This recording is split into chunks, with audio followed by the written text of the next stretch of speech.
Wars are the most expensive projects humanity has ever undertaken. Armies need food, weapons, ships, and endless supplies of fuel.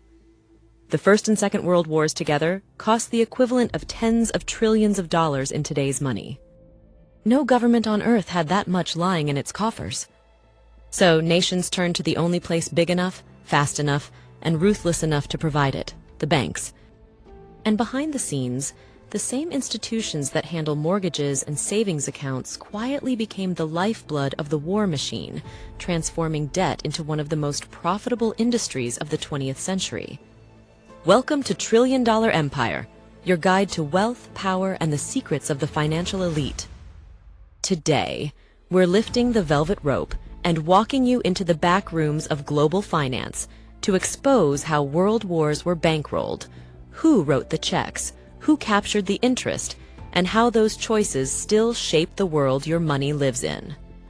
You'll see why the ultra-wealthy study war finance like a playbook, what they know about debt that others ignore, and how the right side of the ledger can be more powerful than the right side of history.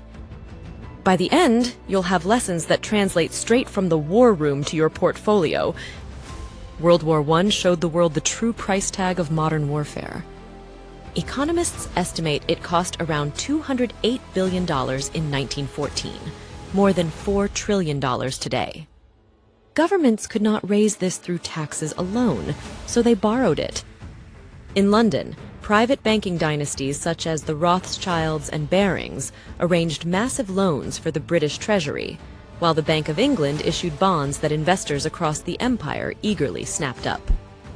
These were not acts of patriotism, they were high-interest investments. For wealthy lenders, the trenches of France and Belgium became opportunities to profit. Across the Atlantic, America claimed neutrality in the early years of the war, but Wall Street was already financially committed to the Allies.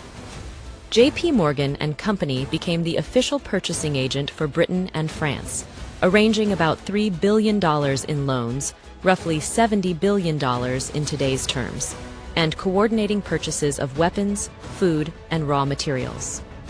On paper, the United States was neutral. In practice, its most powerful bankers had already bet billions on who should win.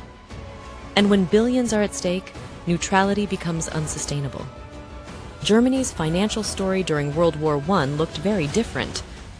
Cut off from Wall Street and the City of London, the German Reichsbank relied on printing money and selling war bonds to its citizens.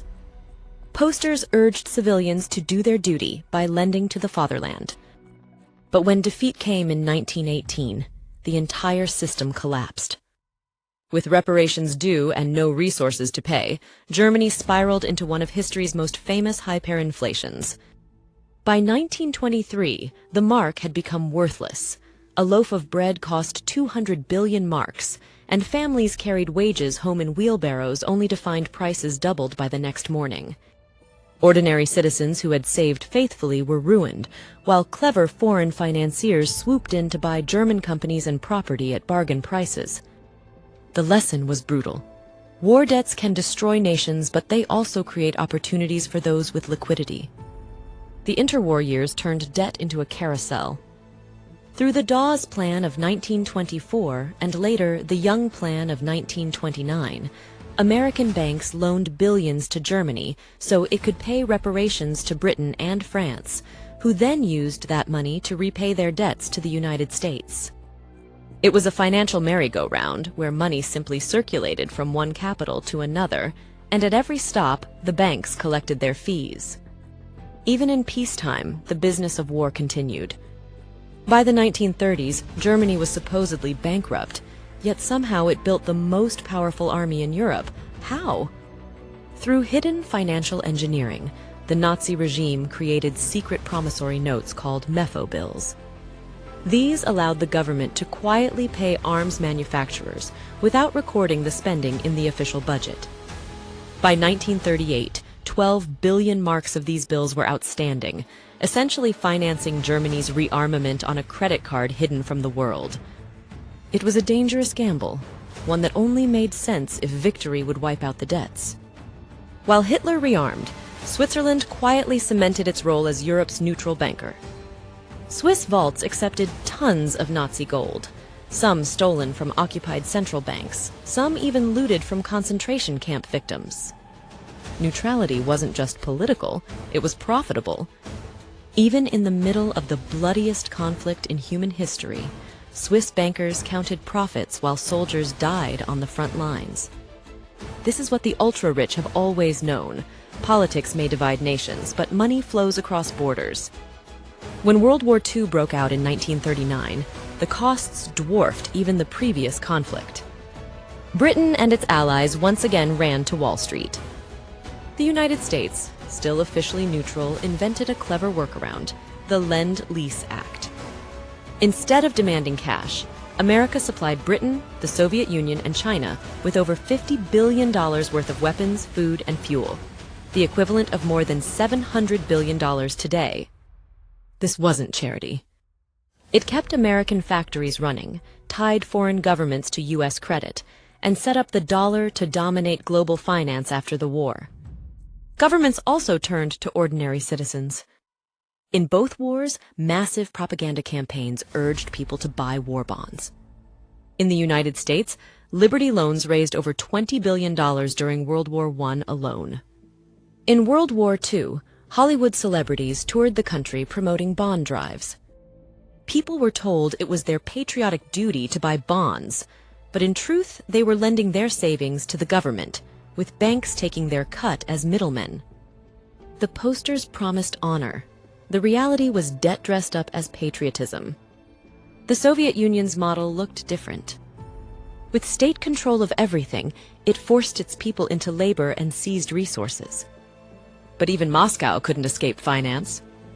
Through Lend-Lease, Stalin's armies received American trucks, planes, and food worth billions. The man who denounced capitalism still relied on it to win. As the war neared its end, the Allies turned to finance once again to design the peace.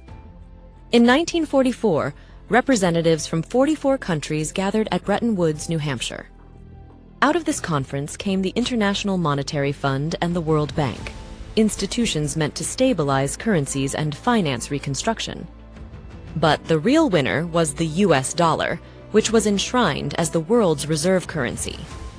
War had bankrupted Britain, devastated Europe, and destroyed Asia.